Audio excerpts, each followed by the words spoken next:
Alors ça, c'est ma première carte de presse. Tu l'as eu il y a combien de temps? Il y a pas très longtemps, c'est assez récent. C'est une fierté pour toi? Ah, grave. Je le voulais pour être vraiment être journaliste. Tu te souviens le moment où tu as reçu ta carte de presse? Comment ça s'est passé? Ah, c'était à la maison. J'ai eu un colis, ma mère me l'a apporté. Et là, j'étais étonnée en fait. Ça faisait mais longtemps que j'attendais. Si vous avez un rêve qui vous semble aujourd'hui irréalisable, je pense que cette vidéo est faite pour vous.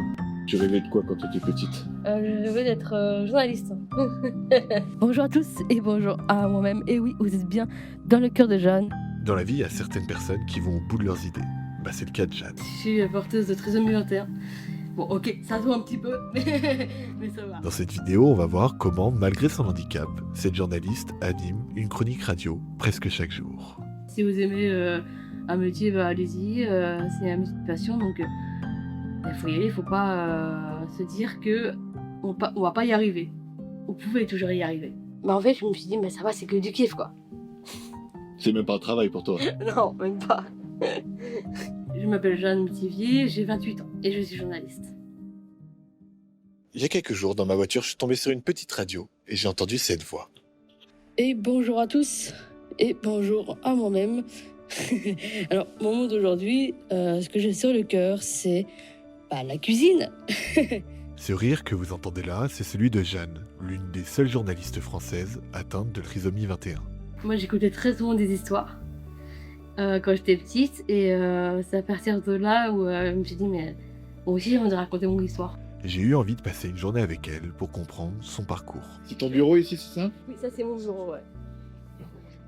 Est-ce que tu peux me faire le tour d'un peu les présentations? Ok. Qui c'est qu'il y a à la table là? Là, il y a Camille, j'adore l'embêter, donc voilà. Non, mais je sais qu'il y a Olivier là-bas. Il y a Gilles. Et c'est là que tu bosses du coup? C'est là où je bosse, ouais. C'est quoi les premières choses que tu fais quand tu arrives au boulot? La première chose que je fais en arrivant, c'est m'installer déjà.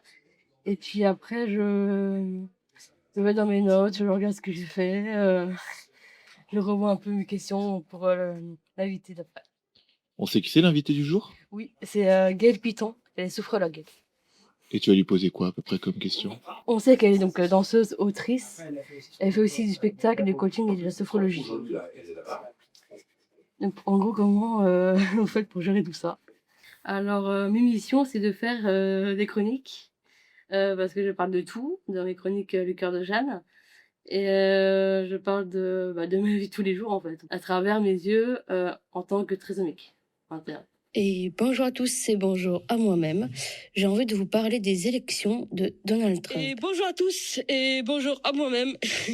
J'ai envie de vous parler d'un sujet qui me touche beaucoup. Pour l'inclusion des personnes en situation de handicap. En gros, mon histoire de ma vie, c'est que avant j'étais serveuse en restauration. Dans ma tête, je me suis dit, mais attends, je veux pas faire ça. Je veux faire être dans la radio, je veux apprendre à faire des interviews. Et finalement, j'ai tout changé, j'ai changé de voix. Je me suis formée en tant qu'animatrice. Alors, le début d'aventure de Jeanne s'est passé un peu par hasard. On faisait un sujet sur la trisomie 21 à RZN Radio. On a sollicité l'association Trisomie 21 en France, qui nous ont mis en contact avec Jeanne, qui était une de leurs porte-parole. Et en fait, une de mes collègues sort de l'interview et me dit « faut absolument que tu rencontres Jeanne. Elle a fait les mêmes études que moi, des études de radio. Elle est passionnée de radio, donc il faut vraiment que tu puisses lui parler. » Et donc, on a organisé une rencontre entre Jeanne, moi et le directeur de la station. On a fait un entretien qui s'est super bien passé. Et en fait, au terme de cet entretien, le directeur d'RZN Radio lui a proposé un CDI. Et salut, c'est moi, c'est Jeanne, de RZN Radio et du cœur de Jeanne. Ah, t'es venue que pour les chouquettes, Jeanne, c'est ça? Du coup, je peux te poser une question alors, Jeanne. Vous avez comme moi un petit potager ou un jardin et que vous voyez pas mal de feuilles mortes, il ne faut pas les brûler. Vous mettez des feuilles mortes ici, ça protège l'arbre en fait, tout simplement. Celui qui s'y passe, quand du mur en place. Comment c'est venu en fait cette passion pour le journalisme? Mes parents écoutaient tout le temps la radio et moi-même aussi. Et je me suis dit pourquoi pas être journaliste. Et je me suis dit ça. Et je me suis dit allons-y quoi. Je te vois taper sur une tablette et pas sur un ordinateur. Pourquoi? Alors parce que comme moi je le sais, j'ai une motricité fine, donc j'ai du mal à écrire. Donc du coup, maintenant j'écris plus avec la main. Avant j'utilisais un ordinateur, mais c'était pas facile pour moi, d'écrire, sur un clavier. Et donc du coup, j'ai eu une tablette, en cadeau à Noël et c'est vachement bien pour écrire. En premier pour moi, ce qui est difficile, c'est, la concentration parce que j'ai du mal à me concentrer parfois. Je me fatigue très vite à cause de mon handicap et ça c'est ouais, un peu relou, mais ça va. Donc l'idée pour aujourd'hui, ce serait de retravailler l'interview avec Jeanne et Gaël Piton. Autre événement important de la semaine, si c'est maintenu, la conférence nationale du handicap. Et peut-être réfléchir à 2-3 questions marquantes que tu pourrais poser à Emmanuel Macron si tu as l'occasion de lui poser. Ouais. C'est-à-dire que ça sera peut-être un échange informel, mais si jamais c'est vraiment question-réponse, ce serait bien que tu puisses porter une question assez forte pour le cœur de Jeanne et RZN Radio. OK. Ok, donc ça peut être soit un truc axé handicap, si tu veux, soit un truc beaucoup plus philosophique. En gros, faut que la question elle soit marquante. OK. Ok, donc peut-être réfléchir à 2-3 questions. Si jamais c'est ton temps avec Emmanuel Macron, t'y vas. Bah, j'ai vraiment une grande chance d'interviewer, notre président, quoi. C'est fou. Ça c'est pas la première fois que je le vois, hein. C'est la deuxième fois que je le vois. Est-ce que t'as la pression? Un petit peu, j'avoue que j'ai un petit peu la pression. Après je me dis: «Oh ça va, c'est un humain, tranquille». Est-ce que tu te rends compte quand même du parcours quand tu dis que tu vas interviewer le président quand même? Ah mais je croyais même pas que j'allais, l'interviewer. Jeanne, tu peux m'expliquer la question que tu vas poser à Emmanuel Macron? OK. Est-ce que vous avez donc déjà pensé à nommer dans votre gouvernement, une personne, atteinte de trisomie 21? Tu penses que ce serait important qu'il nomme une personne atteinte de la trisomie 21? Oui, je pense que c'est important. Ça peut donner plus de visibilité, aux gens qui sont porteurs de trisomie. Jeanne porte de l'espoir en fait pour les familles d'enfants en situation de handicap. Elle prouve qu'avec son handicap, elle peut travailler, qui plus est dans un métier créatif. Bah, en fait, je me suis dit: «Mais ça va, c'est que du kiff, quoi». C'est même pas un travail pour toi. Non, même pas. Et bien, bah, bonjour à tous et bonjour à moi-même. Et oui, vous êtes bien dans le cœur de Jeanne. Et bonjour à Gaël Piton. Bonjour Jeanne. Et je suis aussi... moi, en tout cas, je suis très heureuse de vous rencontrer aujourd'hui.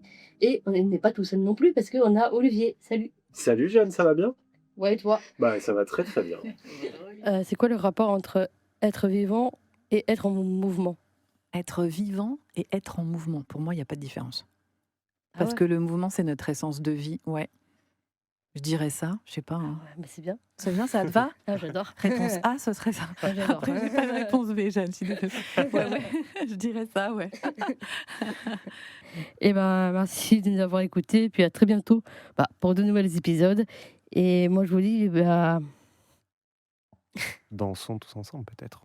ouais, dansons tous ensemble. Et dansons nos vies. Merci beaucoup. Merci beaucoup. Merci à vous. Alors, comment ça s'est passé? Ah, c'était génial. Ah ouais? Ah ouais, c'est la meilleure interview de toutes les interviews. Ah ouais? Ah ouais, clairement. Pourquoi? Ah mais c'est fou. En fait, je pense que j'ai jamais fait cette interview avec une sophrologue et j'ai adoré, franchement. T'as eu ce que tu voulais comme question? Ah ouais, non, c'est... En fait, ça m'a fait ça m'a vraiment fait du bien. La journée est terminée? Ouais, ma journée est terminée là. Allez, repos. C'est à toi? Ouais. C'est cool. Prochaine fois on danse, hein? Oui. Ouais. On va au musée, on fout le feu. Merci beaucoup à toi. C'est quoi le message que t'aimerais faire passer aux gens? Déjà éviter de déconstruire les rêves des gens. Pourquoi? Explique-moi. Parce qu'il y a longtemps, j'étais suivie dans un CESAD, il y a trop longtemps, et ils ont déconstruit mon rêve d'être journaliste dans une radio. Qu'est-ce qu'ils t'ont dit? Ils m'ont dit que c'était pas pour moi, qu'elle va jamais apprendre, enfin c'est comme ça quoi. Il vaut mieux rêver de ce qu'on veut faire, et si on est passionné par ça, on le fait. Est-ce que t'en es fier de ce que t'as fait? Ah, je suis vraiment hyper fière de mon parcours, ça oui.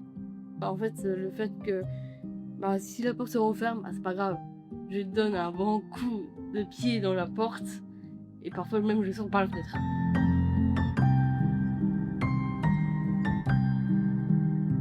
Voilà, j'espère que le portrait de Jeanne vous a plu. N'hésitez pas à liker et à commenter pour nous dire qu'est-ce que vous pensez de cette vidéo. En attendant, je vous dis à bientôt pour de nouveaux reportages.